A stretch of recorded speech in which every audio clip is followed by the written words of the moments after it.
And here we go, getting ready to start game 3 of today's tournament. We got TMH versus Queen Bees. My name is Nathaniel Gatza. And I'm Marco Valenzia. We're going to be bringing this game to you live. How are you doing today, Nate? Are you excited for some amazing dodgeball? I am indeed. Always enjoying provincials time, and this year we have such great competition. It's going to be great to see how everyone plays. Absolutely. Got a good rush off the ramp. Fog taking the shot.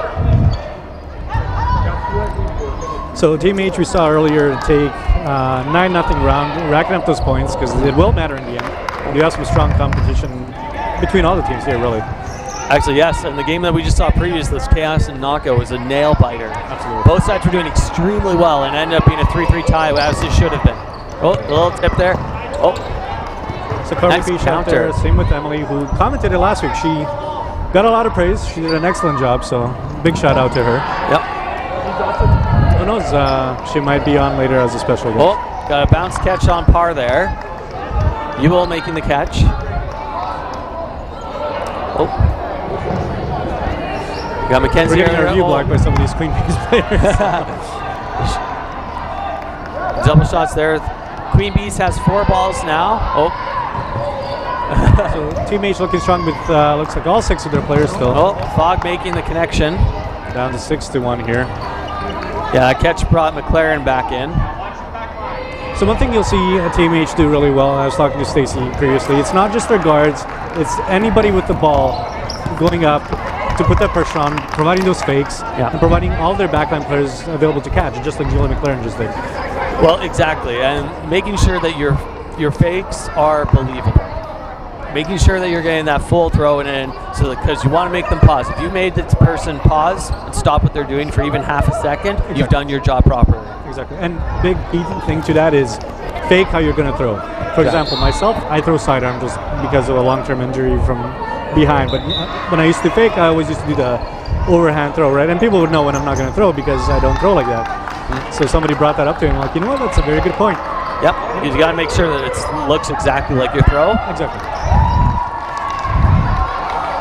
Changing up those strategies.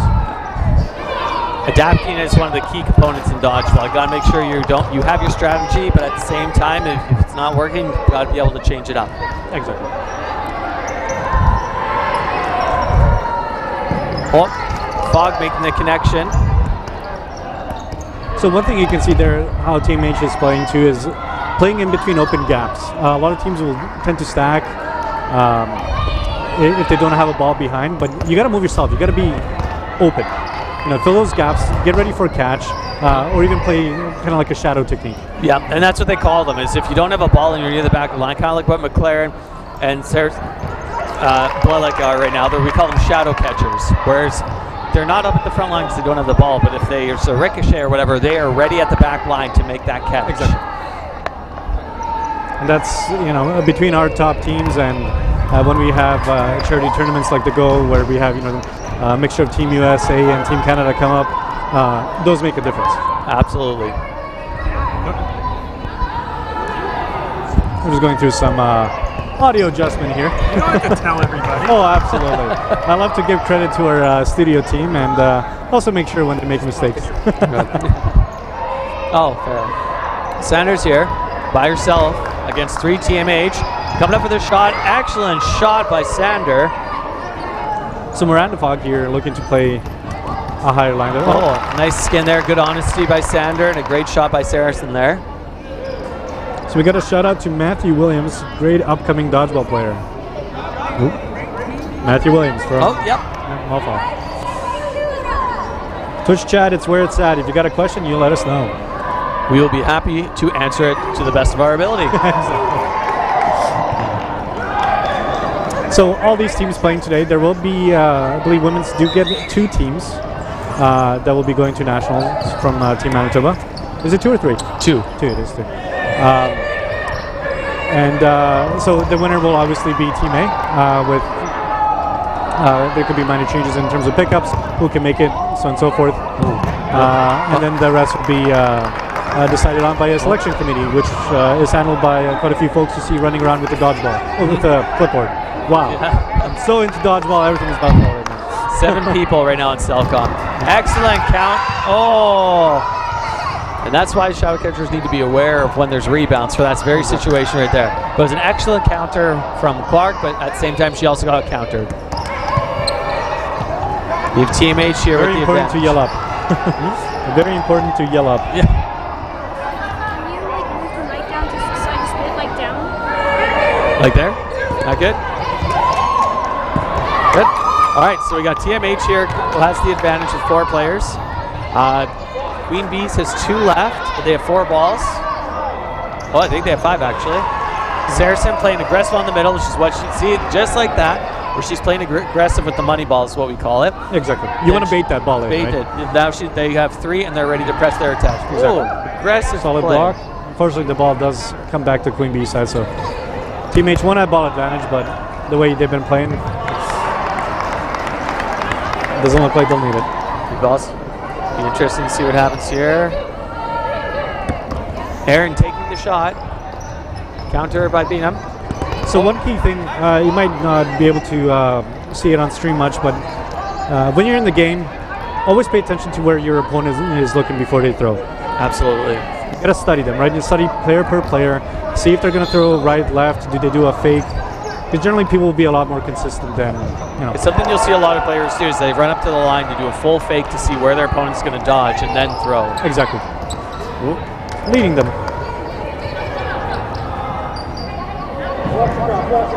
We got a lot of tension here, just trying to pass the ball off. Oh, we got the hit. Double hit there. Oh, it is a hit, TMH so takes the round. So honestly, big component of the game. We definitely do like to see that, whether it's a finger block or no, you feel like you call yourself out. Yeah. Well, dirty blocks happen all the time, and that's just, again, we said it earlier, but that is exactly where someone blocks the ball, but it still nicks their hand or rolls off their arm or something like that. Exactly.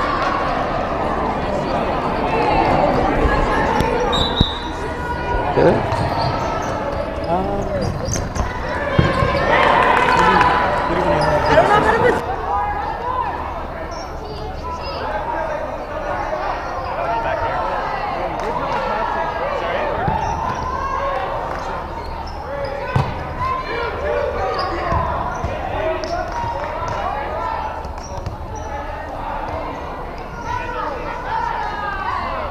What do you want to do after?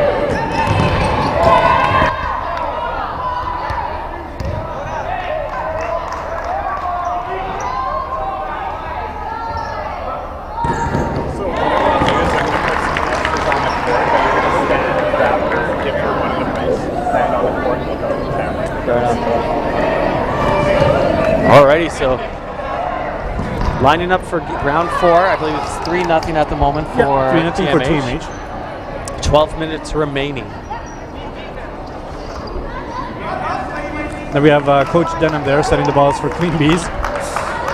Mackenzie's husband is on the sidelines as well, shagging for them, giving encouragement. It's always good. Huge throw by Fogg there, but a nice block by Piche. Something that you'll notice for a lot of teams is they're getting beat to the line all the time. What they end up doing is to send one person to grab the 2 balls to pull back hard as a defense because they know that they aren't going to get that pitch off in time. And then what Piche did there, she slid back on her back and kept the ball forward, making it harder to hit her. Yes, yeah, absolutely. Excellent counter. And that's how you play to your strengths against a team, you know, that's going to be quicker. It's going to be able to get that off faster. It doesn't mean you need to give up, right? It's just you got to adjust your play. Big block by Sander.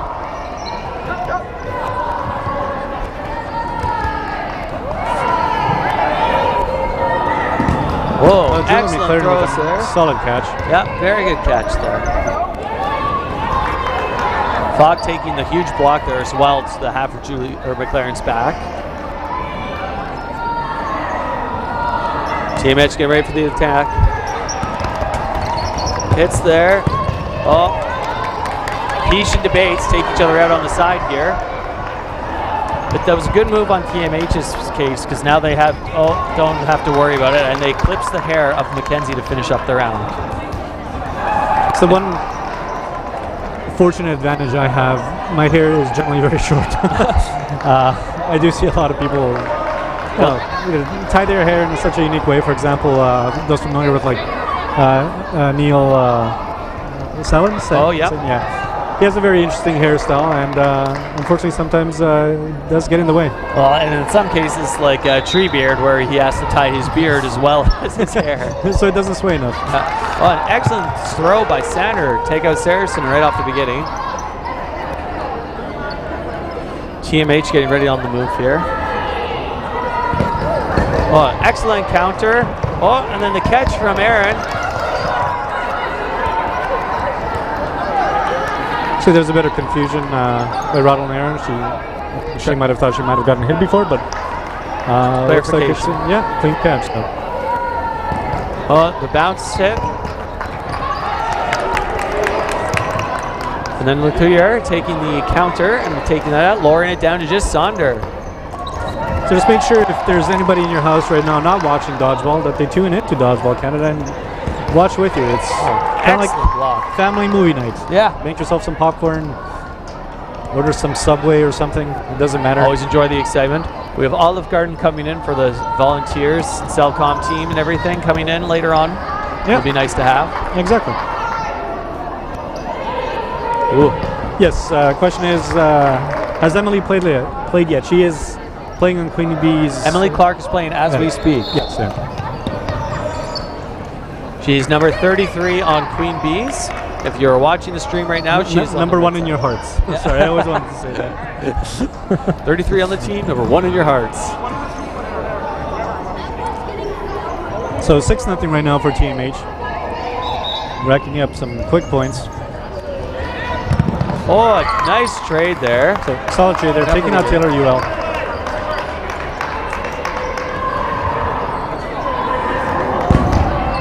Getting ready for the advancement there. Debate's taking the shot. Nice movement on Clark's side. Getting that pressure. So you see Charlene Azure there. She gets so low to the ground. Very, very difficult to hit when she's in that position. But she's also in a spot where she can just quickly spring back up and go for a counter if need be. Nice counter by Fogg there.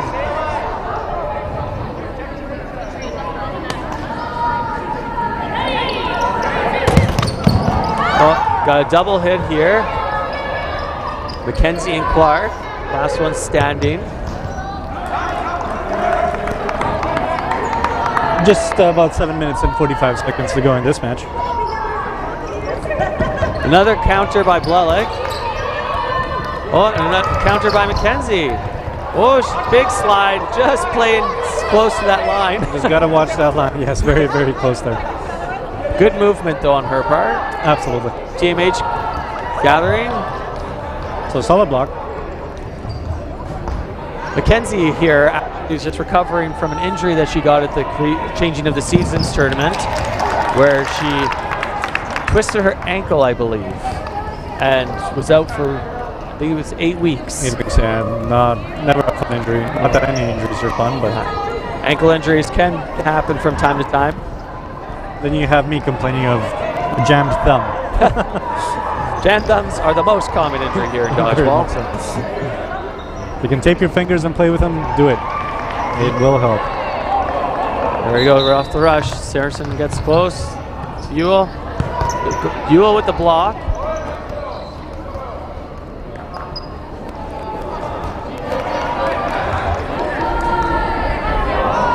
TMH on the advance. Going with the one fake method. Julie taking out the counter. Oh! The dive by Sarah, just missing the catch there. Good effort though.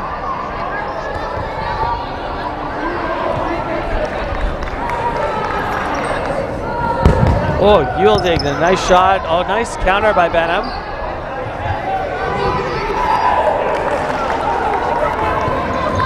Ball floating in the middle there for Queen Bees. So do you have a question from Chad? Who is Queen Bee's number 16? Queen Bee's number 16. Oh, so that is Charlene Azure.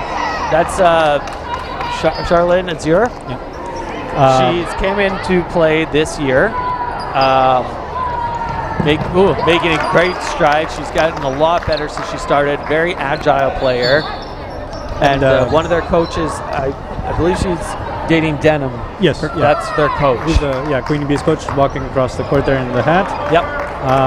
Follow-up question to that is, why is she just bending backwards? So that kind of goes back to how I was saying, you got to be flexible dodge, get low to the ground, so you're very difficult to hit, but are able to spring really quickly back up, and she's able to do that like a pro. Some people's strategy too, and we've seen this sometimes at nationals, we've seen it in other areas where when they lean back like that and keep their arms close to their chest, if they get hit with the ball, it can pop it up, going straight up, and allows for a shadow catcher to get that catch. Exactly. Or they catch it themselves.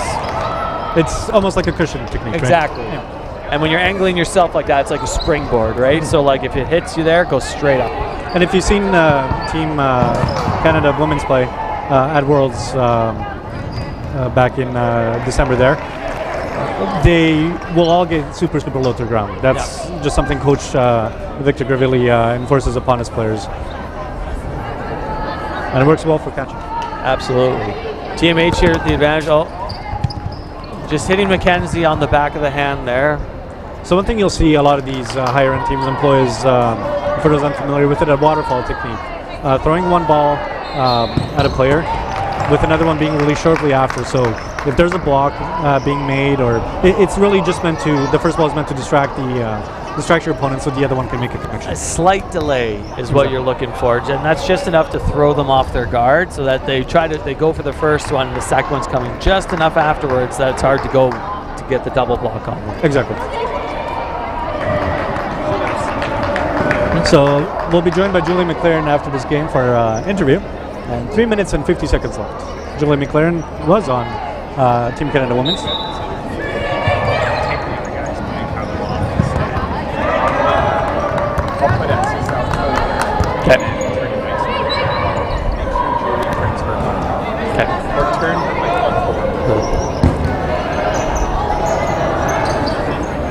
So it's 9-0 for TMH.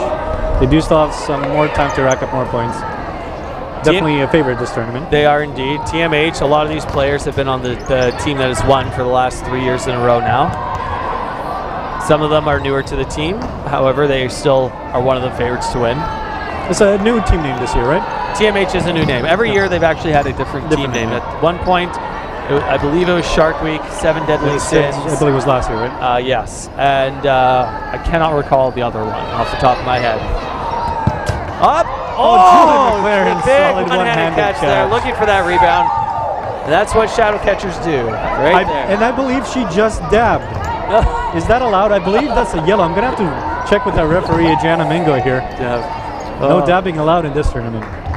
This is 2020. I thought dabbing was over. Exactly. New decade, new phenomena. Start new trends here. Exactly.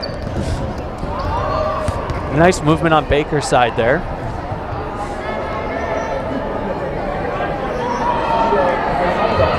So TMH full roster to go from, they are down to 5 now against 2 Queen Bees left. Someone clipped Luke here.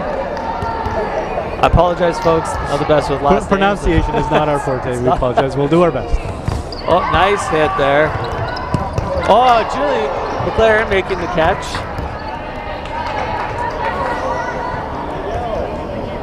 Baker leaving herself without a ball.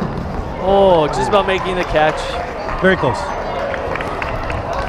So 1 minute 45 seconds left to go. Yeah. The Madhouse up 10-0.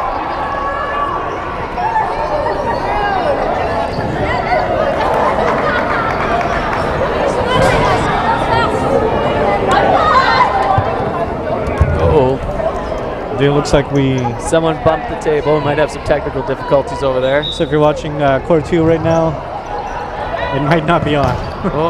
The catch and the hit. Starting off this round. Saracens keeping herself up there, making sure that she is known. Nice hit by Blelek. Nice block by Clark.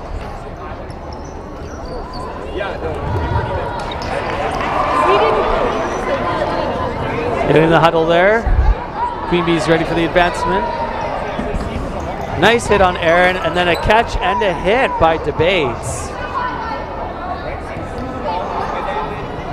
So had a bit of confusion. Yeah, it looks like a hit was. It's hard to tell whose it was. But that's one thing where you want to get the referee to make the call and be honest, about every play from what you do see. Absolutely. They can only make a call based on what they see. And so far, it's been great. Even the men's tournament, I don't believe there was a single yellow card issue. No, there wasn't. Yellow cards have become a lot more stricter here in Manitoba. If you get 2 yellow cards, you are out for the entire tournament. And your team plays a person And your short. team plays shorthanded for the rest of the tournament. So we're really encouraging that good behavior. And again, all these people here, including the refs, are volunteers. We want to make sure they are treated with respect. Exactly. And TMH is just looking to close this out. 3 seconds left in this match. All right, here we go. They do connect before the whistle. So I believe that's an 11-0 game there. 11-0 game for TMH. We do have a question on how do you get a yellow card, and is it just by being rude? It's by being rude, challenging the referee, calling somebody out by pointing at them. Generally anything that's considered unsportsmanlike. Extreme sportsmanlike on conduct. Like, you don't want to be challenging the refs here. Like, if the ref makes a call and you say, why is that? Like, the captains are the responsibility to go to the refs to ask why something is the way it is. Of course, extreme violence or anything a lot more serious will also get you a straight red card. Straight red card. Yellow cards are up to the ref's discretion, but they're not handed out lightly. You do have to provoke. Absolutely. Okay, so we're going to go and try and bring you an interview with Julie McLaren. We'll be right back. Stay with us.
Oh, up there.